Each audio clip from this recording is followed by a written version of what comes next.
Bem-vindo ao Adoções do Reddit, onde histórias reais de adoção ganham voz. Aqui você vai ouvir relatos verdadeiros de pessoas que vivenciaram a adoção de diferentes perspectivas. Pais adotivos, filhos que foram adotados, famílias biológicas que tomaram decisões difíceis e todos os desafios emocionais, legais e sociais desse processo. Histórias de amor incondicional, de busca por identidade, de superação, de dor, de alegria e da realidade crua da adoção no Brasil. Esta é uma história real, compartilhada anonimamente no Reddit. Alguns detalhes foram alterados para proteger a identidade das pessoas envolvidas. Oi, pessoal! Meu nome é Renata, tenho 38 anos e moro em Belo Horizonte.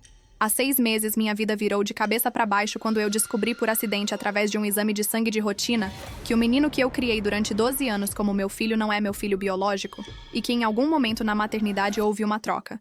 E meu filho de verdade foi criado por outra família a apenas 15 quilômetros de distância da minha casa.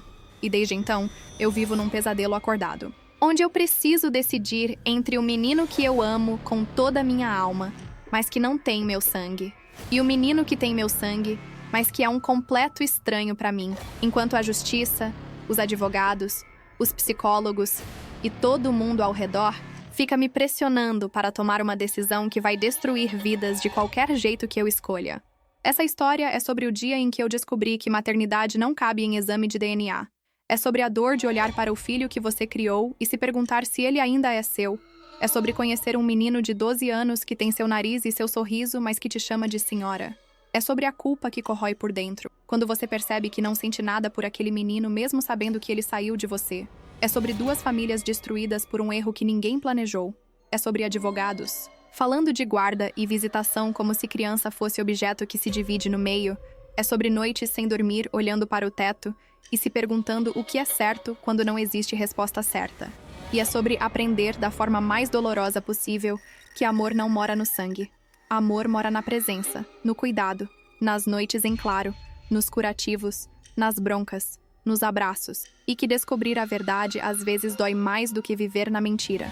Vou contar desde o começo porque essa história não começou há 6 meses. Ela começou há 12 anos e meio, quando eu engravidei do meu primeiro filho. Eu e o Marcelo estávamos casados há 3 anos. A gente morava num apartamento alugado pequeno, mas aconchegante, no bairro Sagrada Família. E quando eu vi aquelas 2 linhas no teste de farmácia numa manhã de sábado, eu gritei de alegria e corri para o quarto onde ele ainda estava dormindo. Acordei ele sacudindo, mostrei o teste e ele demorou uns segundos para processar e então me abraçou tão forte que quase me derrubou da cama. A gente ficou ali abraçado, chorando de felicidade, porque aquilo era tudo que a gente queria. A gente tinha planejado, tinha conversado, tinha sonhado com aquele momento e ele tinha chegado. A gravidez foi tranquila no geral. Eu tive enjoo nos primeiros 3 meses. Aquele enjoo que não passa, que faz você ter nojo de tudo. Eu não conseguia nem sentir cheiro de café que já corria para o banheiro. Perdi uns 3 quilos no começo, mas depois do 3º mês melhorou, a barriga começou a crescer, a gente descobriu no ultrassom que era menino. E o Marcelo quis colocar o nome de Lucas por causa do avô dele que já tinha falecido e que ele amava muito. Eu concordei, achei bonito. E a gente começou a preparar tudo. Pintamos o quartinho de azul claro, compramos berço, compramos roupinha, ganhamos um monte de coisa no chá de bebê que minha mãe organizou, e eu ia para as consultas de pré-natal todo mês, fazia os exames, e tudo indicava que estava tudo bem, bebê crescendo no ritmo certo, batimentos cardíacos normais, sem nenhuma intercorrência. Quando eu entrei no 9º mês, eu estava ansiosa, contando os dias, arrumando e desarrumando a mala da maternidade. E numa madrugada de março, 3 dias antes da data prevista, eu acordei com uma dor forte na lombar. Achei que era normal, virei de lado, tentei voltar a dormir, mas a dor voltou uns 20 minutos depois. E então eu percebi que eram contrações. Acordei o Marcelo, ele levantou num pulo, pegou a mala que estava pronta perto da porta, me ajudou a descer, colocou no carro e a gente foi. Para a maternidade que ficava a uns 15 minutos de casa, era uma maternidade pública grande, referência na região. E quando a gente chegou lá, o movimento era intenso. Tinha várias mulheres esperando, algumas andando pelo corredor com a mão na lombar, outras deitadas em macas encostadas na parede. E eu fiquei assustada com aquela cena, mas o Marcelo segurou minha mão e disse que ia ficar tudo bem. Eu fui atendida na triagem, mediram minha pressão, checaram a dilatação e disseram que eu estava com 4 centímetros, que ainda ia demorar, e me colocaram numa maca no corredor para esperar vaga no quarto. E eu fiquei ali por horas, literalmente horas, sentindo as contrações aumentarem, pedindo analgesia, e a enfermeira dizendo que ainda não era hora, que eu precisava aguentar mais um pouco, e o Marcelo do meu lado segurando minha mão, passando a mão no meu cabelo, tentando me acalmar, mas eu via no rosto dele que ele estava tão assustado quanto eu, porque aquilo não era o que a gente tinha imaginado. A gente tinha imaginado um quarto limpo, uma equipe atenciosa, e a realidade era um corredor cheio, barulho, gente passando para lá e para cá, e eu ali no meio de tudo sentindo que ia morrer de dor. Finalmente, depois do que pareceu uma eternidade, me levaram para a sala de parto, e aí as coisas aceleraram. A dilatação completou rápido. O médico chegou, mandou eu fazer força, e eu fiz. Eu fiz força com tudo o que eu tinha, e doía de um jeito que eu nunca tinha sentido. Era uma dor que tomava conta do corpo inteiro. E eu gritava, e o médico mandava eu parar de gritar e fazer força, e eu tentava. E o Marcelo não pôde entrar porque a maternidade não permitia acompanhante na sala de parto. Então, eu estava sozinha com uma equipe de gente que eu não conhecia. E eu me senti muito sozinha, muito assustada. E então, finalmente, depois de muito esforço, eu senti o bebê sair. E ouvi o choro, aquele choro agudo de recém-nascido. E eu desabei em lágrimas de alívio. E a enfermeira trouxe ele, colocou no meu peito por alguns segundos. Eu vi um rostinho vermelho, amassado, cheio de verniz, com os olhinhos fechados. E eu tentei gravar aquela imagem, mas estava tudo muito rápido, muito confuso. E então, ela levou ele, dizendo que precisava limpar, fazer os procedimentos, medir, pesar. E eu fiquei ali na mesa esperando expulsar a placenta, esperando me costurarem porque eu tinha rasgado. E eu estava exausta, tonta, sentindo dor. E só queria que aquilo acabasse logo para eu poder ver meu filho de novo. Me levaram para um quarto compartilhado com outras 3 mulheres, cada uma com um bebê no bercinho do lado da cama. E me trouxeram o Lucas algumas horas depois. Ele estava embrulhadinho numa manta azul de tecido fino, com uma touquinha branca na cabeça, e uma pulseirinha de identificação no pulso com o nome dele, o meu nome, a data e a hora do nascimento. Eu peguei ele no colo. Olhei para aquele rostinho que agora estava mais calmo, dormindo, e senti um amor gigante, uma vontade de proteger, de cuidar, de fazer tudo certo. E quando o Marcelo chegou vindo direto do trabalho porque ele tinha precisado sair para resolver umas coisas, ele pegou o Lucas no colo com aquele jeito desajeitado de quem nunca segurou um bebê, com medo de derrubar, e ficou olhando para ele com os olhos marejados. E a gente ficou ali os 3, cansados, emocionados, achando que aquilo era o começo da nossa família. 2 dias depois a gente teve alta. Eu ainda estava dolorida, mal conseguia sentar, mas estava ansiosa para ir para casa, para começar a nossa vida com o Lucas. A enfermeira trouxe as orientações, os papéis da alta, a declaração de nascido vivo para a gente registrar ele no cartório.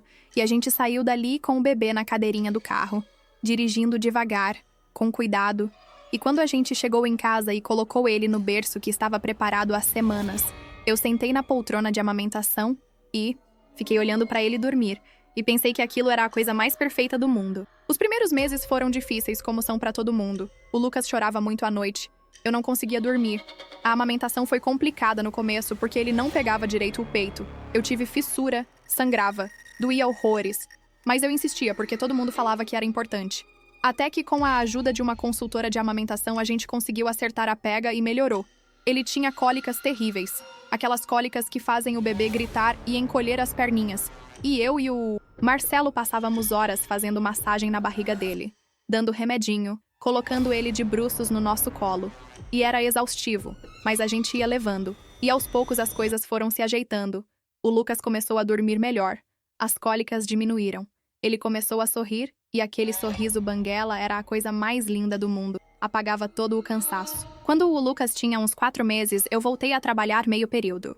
Eu trabalhava como auxiliar administrativa numa empresa pequena, e minha mãe ficava com ele de manhã, e à tarde eu ficava, e a gente foi criando uma rotina. E o Lucas foi crescendo, começou a sentar com 6 meses, engatinhar com 8, andar com 1 ano e 2 meses, falar as primeiras palavras, mamãe, papai, água, e cada conquista era uma festa.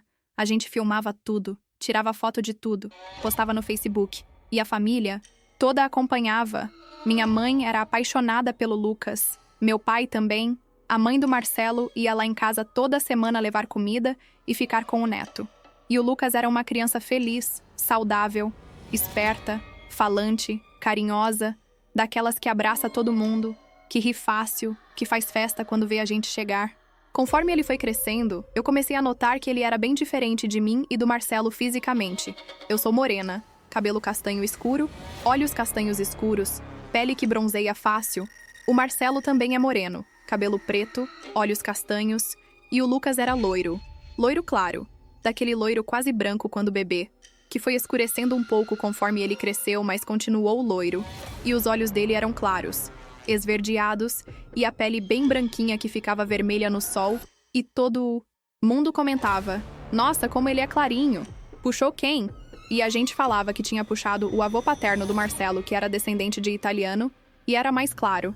E todo mundo aceitava essa explicação, e eu também aceitei, porque genética é imprevisível. Todo mundo sabe de história de filho que não puxou nada dos pais e puxou um bisavô. Então eu nunca questionei, nunca passou pela minha cabeça que pudesse ser outra coisa. O Lucas entrou na escolinha com 2 anos, uma escolinha pequena perto de casa, e ele se adaptou bem, era sociável, fazia amizade fácil, as professoras gostavam dele, e a gente ia levando a vida, com as dificuldades normais de qualquer família. Dinheiro sempre curto porque a gente ganhava pouco, mas a gente se virava, fazia conta, parcelava as coisas, e o importante era que o Lucas não faltava nada.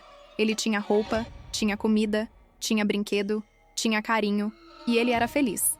Quando o Lucas fez 6 anos, a gente conseguiu uma vaga numa escola pública boa, e ele entrou no primeiro ano do ensino fundamental.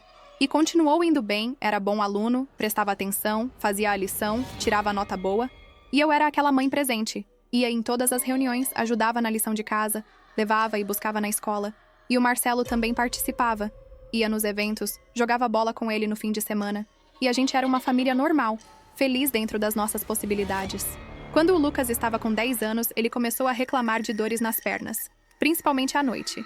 Ele acordava chorando, dizendo que a perna estava doendo, e eu massageava, passava gelol, dava um remedinho para a dor e achava que era dor de crescimento, porque ele estava num estirão. Tinha crescido bastante em pouco tempo, e todo mundo falava que dor de crescimento era normal. Mas como as dores persistiram por algumas semanas, eu resolvi levar ele no pediatra para ter certeza de que não era nada sério.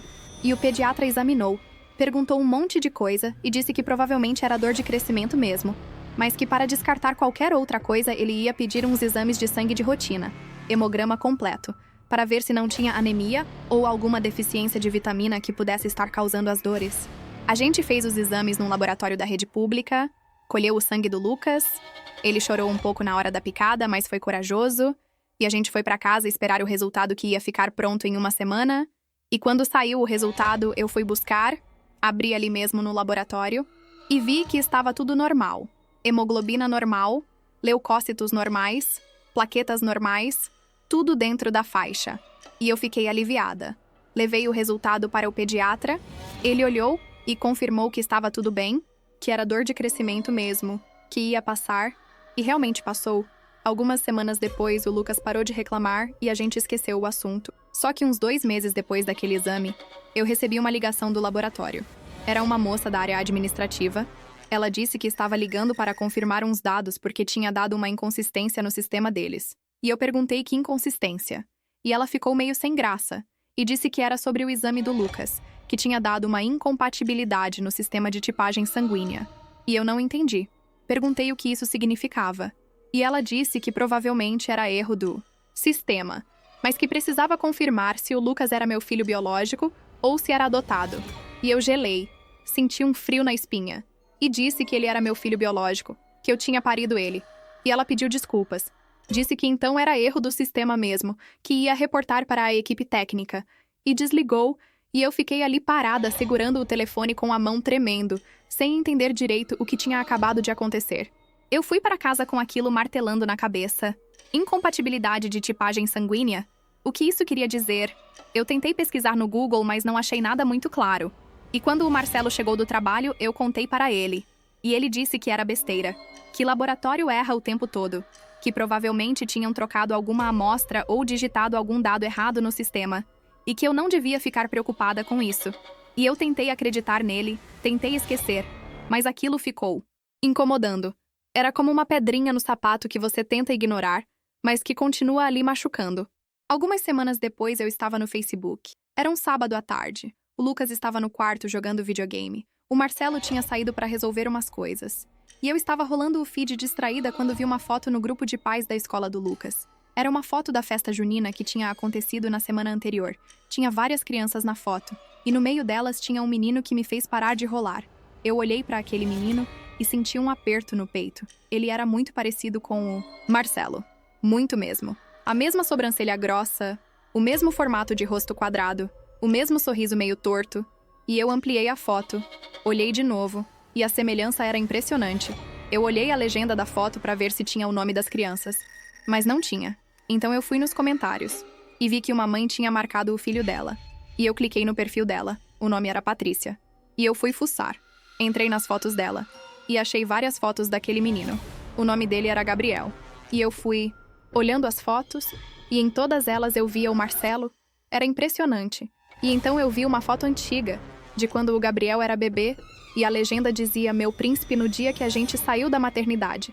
E a data era março de 2012, o mesmo mês e ano que o Lucas nasceu. Eu senti o coração disparar. Fui procurar mais informações. Entrei no perfil dela, vi que ela morava em Belo Horizonte também, no bairro Santa Efigênia, que ficava a uns 15 quilômetros da minha casa. Vi que ela era mãe solo, não tinha foto com o marido, nem com o namorado. Só ela e o Gabriel. E eu fui juntando as peças, o menino parecido com o Marcelo, nascido no mesmo mês e ano que o Lucas, a ligação do laboratório falando de incompatibilidade, e uma ideia absurda começou a se formar na minha cabeça, uma ideia que eu não queria acreditar, que parecia coisa de filme, mas que não saía da minha mente. Eu passei dias obcecada com aquilo, entrava no perfil da Patrícia toda hora, olhava as fotos do Gabriel, comparava com fotos do Marcelo na mesma idade, e a semelhança era inegável. E eu comecei a reparar também que o Lucas não se parecia com ninguém da minha família, nem da família do Marcelo. Ele era completamente diferente. E aquilo que antes eu explicava com genética, agora ganhava outro peso. E eu precisava saber a verdade. Eu precisava ter certeza. Então eu fiz uma coisa que eu sei que foi errada, que invadiu a privacidade do Marcelo e do Lucas. Mas eu estava desesperada. Eu comprei pela internet um kit de teste de paternidade, daqueles que você faz em casa. Você coleta o material com um cotonete, coloca num envelope, manda para o laboratório e recebe o resultado por e-mail. E quando o kit chegou, eu esperei um dia que o Lucas estava dormindo. Entrei no quarto dele, passei o cotonete na parte interna da bochecha dele com cuidado para não acordar, guardei no envelope e fiz o mesmo, com o Marcelo, e mandei para o laboratório. E passei as 2 semanas seguintes num estado de ansiedade insuportável. Não conseguia dormir direito. Não conseguia me concentrar no trabalho. Vivia no automático. E o Marcelo perguntava se eu estava bem. E eu dizia que sim, que era só cansaço. Mas por dentro eu estava me despedaçando. Quando finalmente o e-mail chegou com o resultado, eu estava sozinha em casa. Era uma terça-feira de manhã. O Lucas estava na escola, o Marcelo no trabalho. E eu abri o e-mail com a mão tremendo, cliquei no anexo, o PDF abriu e eu li a frase que destruiu minha vida. Probabilidade de paternidade 0%. Exclusão de paternidade confirmada. O Marcelo não era o pai biológico do Lucas. E eu li aquilo de novo, e de novo, e de novo, achando que tinha entendido errado, mas não tinha. Estava escrito ali, preto no branco, com gráficos e números e termos técnicos, e eu senti as pernas fraquejarem. Sentei no chão da sala, encostei as costas na parede e comecei a chorar. Um choro desesperado, de soluço que não parava. E eu não conseguia processar, não conseguia entender. Como assim o Marcelo não era o pai do Lucas? Eu nunca tinha traído ele. Nunca. Eu tinha certeza absoluta disso. Então, como? E foi aí que tudo se encaixou. A ligação do laboratório, o menino parecido com o Marcelo, a data de nascimento, a maternidade. E eu entendi. Tinha acontecido uma troca. Trocaram os bebês na maternidade. E eu tinha criado o filho de outra pessoa durante 12 anos, e meu filho de verdade estava com outra família. Eu não sei quanto tempo eu fiquei ali sentada no chão chorando, mas em algum momento eu consegui me levantar. Lavei o rosto, peguei o telefone e liguei para o Marcelo. Ele atendeu no meio de uma reunião. Eu disse que era urgente, que ele precisava vir para casa agora. Ele ouviu o desespero na minha voz e disse que ia sair. E meia hora depois ele chegou. Entrou em casa preocupado. Me encontrou sentada no sofá com o notebook aberto mostrando o resultado do exame. E ele leu. E ficou branco. Sentou do meu lado, leu de novo, e então ele me olhou com uma expressão que eu nunca vou esquecer. Uma mistura de choque, dor e raiva. E ele perguntou o que era aquilo. E eu expliquei que eu tinha feito o teste porque estava desconfiada. E ele explodiu. Gritou comigo. Perguntou se eu tinha traído ele. Me acusou. Disse que eu tinha destruído tudo. E eu gritei de volta. Disse que não. Que eu nunca tinha traído ele. Que alguma coisa estava errada. E ele disse que exame não mente. E eu disse que eu... Sei que por isso eu acho que aconteceu uma troca na maternidade. E ele parou. Olhou para mim como se eu tivesse ficado louca. E disse que isso não faz sentido. Que troca de bebê é coisa de novela. E eu mostrei para ele as fotos do Gabriel, o menino que eu tinha encontrado no Facebook. E ele olhou, e eu vi o rosto dele mudar, porque ele também viu a semelhança. E eu contei da ligação do laboratório, da data de nascimento. E ele ficou em silêncio processando. E então ele desabou. Colocou as mãos no rosto e começou a chorar. E a gente ficou ali os dois chorando, abraçados, sem saber o que fazer. A gente passou uma semana inteira em choque. A gente olhava para o Lucas e não sabia o que sentir, porque ele continuava sendo nosso filho. A gente tinha criado ele, a gente amava ele. Mas ao mesmo tempo, ele não era nosso biologicamente. E em algum lugar existia um menino que era nosso de sangue, mas que a gente não conhecia. E a gente não sabia o que fazer com essa informação. A gente cogitou não fazer nada, fingir que não sabia, continuar vivendo como estava. Mas a gente sabia que não ia conseguir, que aquilo ia corroer a gente por dentro. Então a gente decidiu que precisava ter certeza absoluta antes de tomar qualquer atitude. A gente precisava de um teste oficial, feito em laboratório certificado, e a gente precisava descobrir se realmente tinha acontecido uma troca e se o Gabriel era nosso filho biológico. A gente procurou um advogado especializado em direito de família, contou a situação toda, mostrou o exame que eu tinha feito, mostrou as fotos do Gabriel, e o advogado ficou chocado. Ele disse que já tinha ouvido falar de casos assim, mas que eram raríssimos, e que a gente precisava agir com muito cuidado porque aquilo envolvia outras pessoas, outras famílias, e que podia virar um processo judicial complexo. Ele orientou a gente a primeiro fazer um teste de DNA oficial para confirmar que o Marcelo não era pai do Lucas, e depois tentar contato com a mãe do Gabriel para propor que ela também fizesse o teste, e só depois de ter certeza absoluta tomar qualquer outra medida. A gente fez o teste oficial. Foi num laboratório particular. Colheu o material do Lucas e do Marcelo na presença de um técnico, com documento, com foto, tudo registrado. E 2 semanas depois, saiu o resultado, confirmando: exclusão de paternidade, 0% de probabilidade. E aquilo deixou de ser uma suspeita e virou um fato. O Marcelo não era o pai biológico do Lucas, e a gente precisava descobrir quem era. O advogado conseguiu o telefone da Patrícia, através de uma rede social, e ele ligou para ela, se apresentou, explicou que representava uma família que tinha uma questão delicada para tratar com ela. E ela desconfiou na hora. Achou que era golpe, desligou o telefone, ele tentou de novo, ela bloqueou, então ele mandou um e-mail, explicou a situação de forma resumida, disse que havia suspeita de troca de bebês na maternidade, anexou uma foto do Lucas e uma foto do Marcelo e pediu que ela entrasse em contato. E ela não respondeu por 3 dias. Mas no 4º dia ela ligou e a voz dela estava trêmula. Ela disse que tinha visto as fotos, que tinha ficado em choque, que não sabia o que pensar. E o advogado pediu para marcar uma reunião, e ela aceitou. A reunião foi num café, num sábado de manhã, sem as crianças, só eu, o Marcelo, a Patrícia e o advogado. E quando eu vi a Patrícia pessoalmente, eu entendi de onde vinha a aparência do Lucas. Ele era parecido com ela, o formato do rosto, o nariz, a boca, e ela olhou para mim e para o Marcelo com uma expressão de quem estava vendo fantasmas. E a gente sentou, e o advogado explicou tudo. Mostrou o resultado do exame, contou da nossa suspeita. E a Patrícia começou a chorar. Ela disse que sempre achou estranho o Gabriel não se parecer com ela, que todo mundo comentava, que o pai do Gabriel tinha ido embora quando descobriu a gravidez, então ela nunca teve como comparar, mas que ela sempre sentiu que tinha algo diferente, e que ver as fotos do Lucas e do Marcelo tinha mexido com ela. E ela concordou em fazer o teste de DNA. Os testes foram feitos em laboratório oficial, com a presença do advogado. Colheram material do Lucas, do Gabriel, meu, do Marcelo e da Patrícia. E a espera pelo resultado foi a pior espera da minha vida. Foram 2 semanas de agonia, de não conseguir dormir, de não conseguir comer, de viver no automático. E quando o resultado saiu, o advogado nos chamou no escritório dele. E ele abriu o envelope na frente de todos. E leu: o Lucas era filho biológico da Patrícia. E o Gabriel era meu e do Marcelo. Filho biológico. Tinha acontecido uma troca na maternidade 12 anos atrás. E ninguém tinha percebido até agora. E aquela sala ficou em silêncio. Um silêncio pesado, sufocante. E então a Patrícia começou a chorar. Um choro alto, desesperado. Ela dizia que não, que o Gabriel era filho dela, que ela tinha criado ele sozinha, que ela não ia perder ele. E eu entendi ela, porque eu sentia exatamente a mesma coisa pelo Lucas. A gente tentou conversar, tentar achar uma solução, mas não tinha solução. Não tinha como resolver aquilo de um jeito que não machucasse ninguém.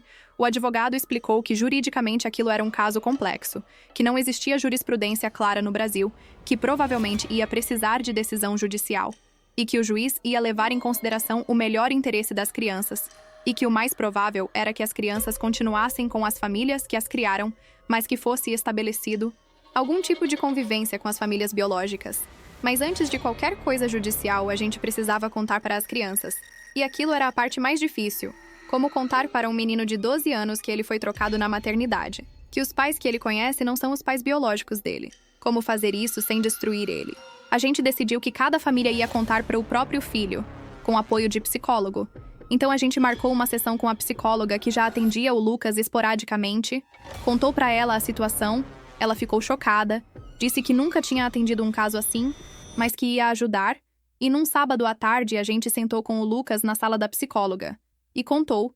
A gente explicou que tinha acontecido um erro na maternidade quando ele nasceu, que ele tinha sido trocado com outro bebê, que a gente tinha descoberto agora, e que ele tinha uma mãe biológica. E a gente tinha um filho biológico. E o Lucas olhou pra gente sem entender. Ele tinha 12 anos.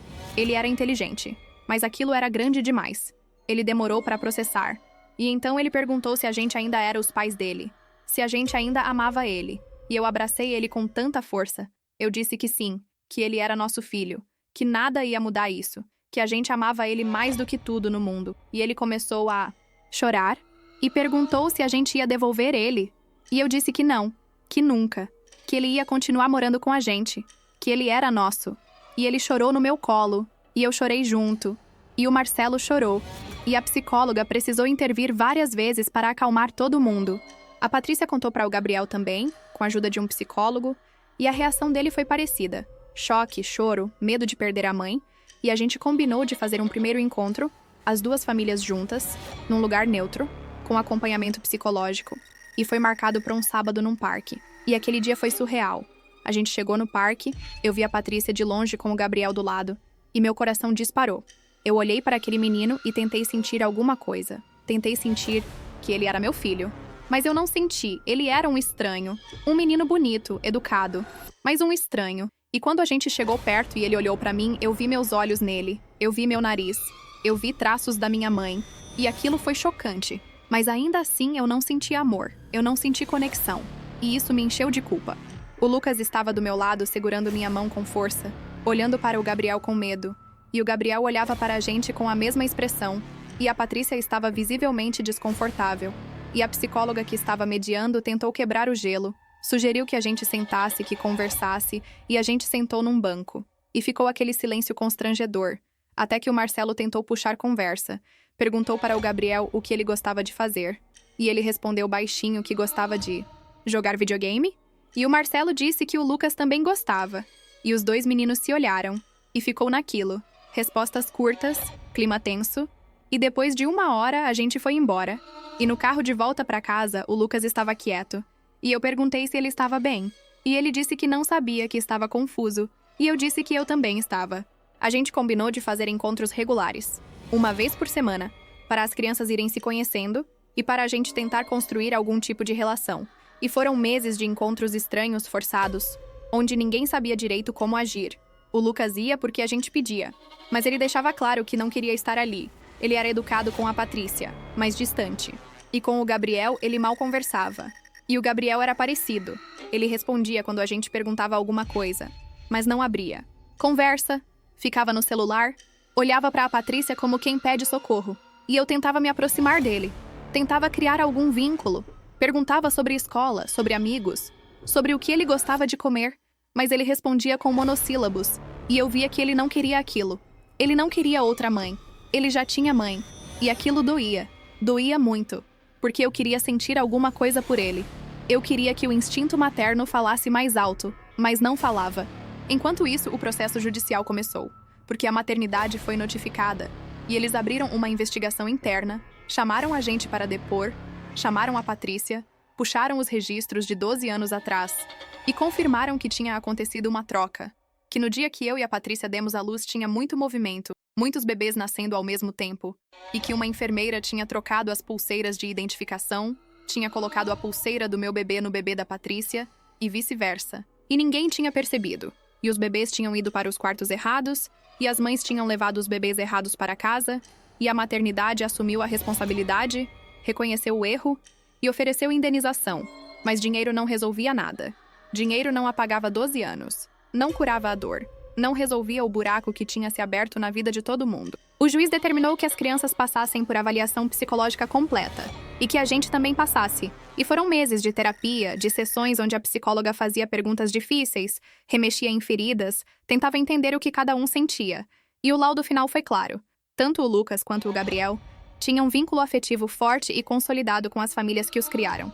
E que uma mudança brusca, como tirar eles dessas famílias e colocar nas famílias biológicas, seria extremamente prejudicial para o desenvolvimento emocional deles. A psicóloga recomendou que a guarda permanecesse como estava, que o Lucas continuasse comigo e com o Marcelo, e que o Gabriel continuasse com a Patrícia, mas que fosse estabelecido um regime de convivência gradual entre as famílias para que os vínculos biológicos pudessem ser construídos aos poucos, e o juiz acatou a recomendação e determinou que a gente tivesse convivência regular, finais de semana alternados, feriados divididos, férias compartilhadas, e aquilo virou nossa nova realidade. Mas a realidade é que não funciona. O Lucas não quer ir na casa da Patrícia. Ele chora, ele faz birra, ele diz que eu estou trocando ele, que eu não amo mais ele.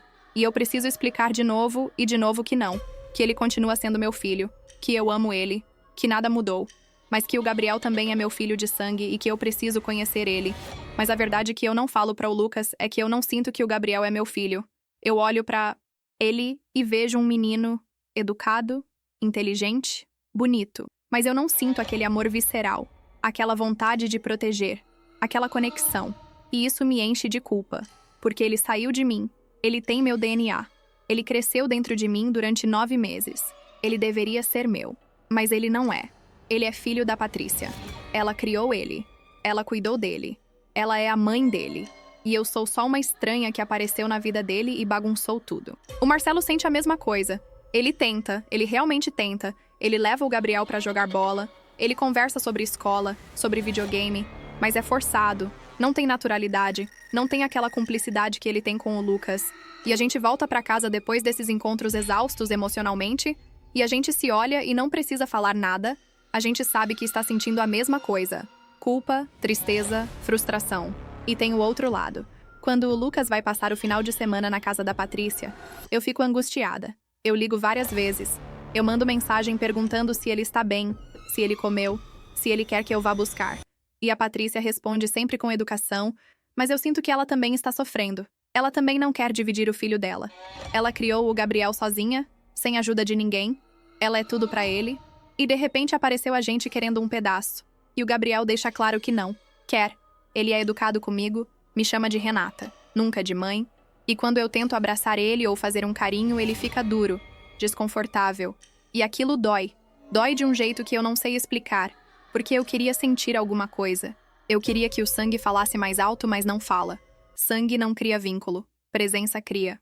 Teve um episódio que me marcou muito. Foi no aniversário de 13 anos do Lucas. A gente fez uma festa pequena em casa.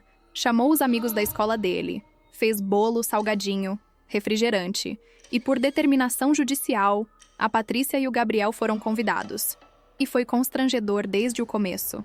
O Gabriel chegou com a Patrícia, ficou num canto da sala sozinho, não conhecia ninguém, não conversava com ninguém, e os amigos do Lucas perguntavam quem ele era. E o Lucas não sabia o que responder. Ele não queria falar que era o irmão biológico porque isso ia gerar um monte de pergunta. Então ele disse que era um primo distante. E o Gabriel ouviu. E eu vi a expressão dele mudar, vi a mágoa, e ele saiu da sala, foi para o quarto, e a Patrícia foi atrás. E eu fui também. E quando eu cheguei no quarto, eu vi os dois abraçados, ela consolando ele, e ele chorando no ombro dela. E eu fiquei ali parada na porta sem saber o que fazer, sem saber qual era o meu lugar, e eu percebi que eu não tinha lugar, que eu era a intrusa, que por mais que o sangue dissesse que ele era meu, a vida dizia que ele era dela. E eu saí de lá e fui para o banheiro e chorei. Chorei de frustração. de tristeza, de culpa. O Marcelo não está lidando bem com tudo isso. Ele entrou em depressão, começou a tomar antidepressivo, faz terapia 2 vezes por semana. Ele diz que se sente um fracasso, que sente que falhou com o Gabriel, que deveria ter percebido antes, que deveria ter desconfiado. E eu digo que não tem como a gente ter percebido, que a gente confiou na maternidade, que a gente não tinha motivo para desconfiar. Mas a culpa não some com lógica. A culpa fica ali corroendo. E o nosso casamento está sofrendo. A gente briga mais, a gente está distante, a gente não tem mais paciência um com o outro, porque cada um está lidando com a própria dor e não tem energia para cuidar da dor do outro. E eu tenho medo de que a gente não aguente, de que isso destrua a gente.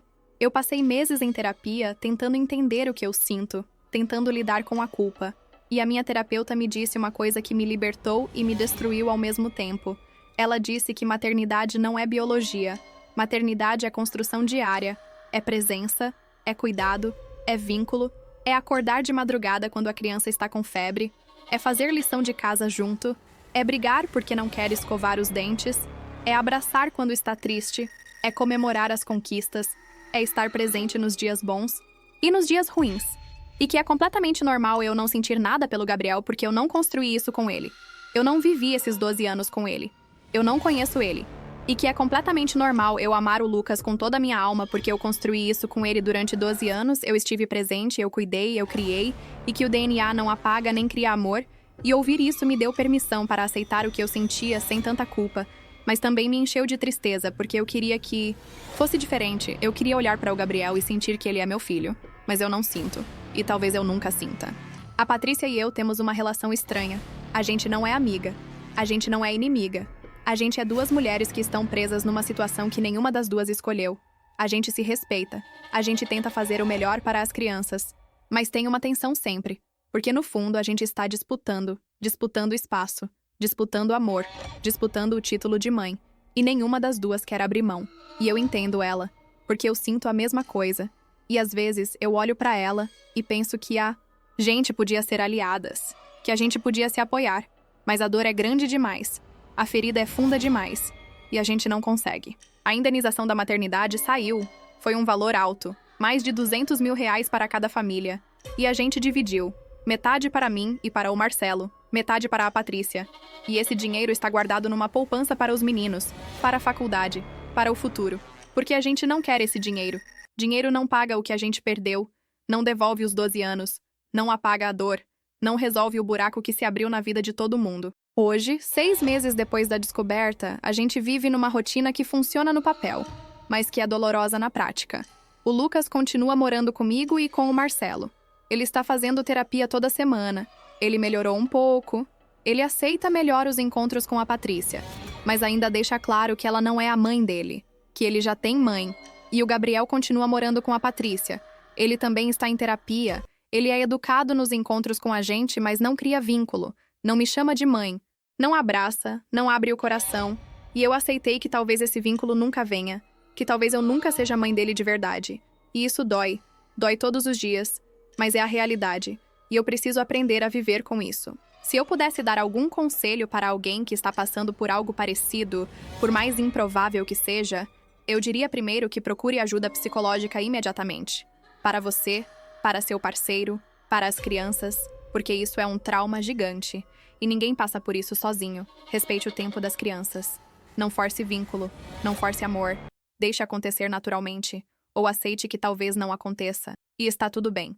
Entenda que maternidade e paternidade são muito mais do que sangue, são presença, são história, são construção diária. E que descobrir a verdade biológica não muda o amor que você sente por quem você criou. Converse muito. Seja honesto. Não esconda as coisas das crianças. Porque segredo machuca mais do que verdade. Explique de um jeito que elas entendam, com ajuda profissional. E principalmente se permita sentir o que você sente. Se você não sente amor pelo filho biológico que você não criou, não se culpe. Isso é humano. Isso é normal. Amor não é automático. Amor é construído tijolo por tijolo, dia por dia, e se você não teve esses dias, você não teve como construir. Eu não sei como vai ser o futuro. Eu não sei se um dia eu vou olhar para o Gabriel e sentir que ele é meu filho. Eu não sei se o Lucas um dia vai aceitar a Patrícia como parte da vida dele. Eu não sei se a gente vai conseguir ser uma família estendida funcional ou se a gente vai continuar nessa dor permanente. O que eu sei é que eu amo o Lucas com toda a minha alma. Ele é meu filho. Ele vai ser sempre meu filho. Não importa o que o DNA diga, porque eu estive presente, eu cuidei, eu criei, eu amei, e eu vou continuar fazendo isso. Eu vou lutar por ele, eu vou estar aqui, e nada nem ninguém vai mudar isso. E se tem uma coisa que eu aprendi com tudo isso, é que a vida não é justa, que erros acontecem, que pessoas sofrem por coisas que não causaram, que às vezes não existe final feliz. Às vezes existe só sobrevivência. E a gente sobrevive, dia após dia, carregando a dor, carregando a culpa, carregando o amor, carregando a esperança de que um dia isso vai doer menos, e tentando fazer o melhor que a gente pode com os pedaços que sobraram da nossa vida.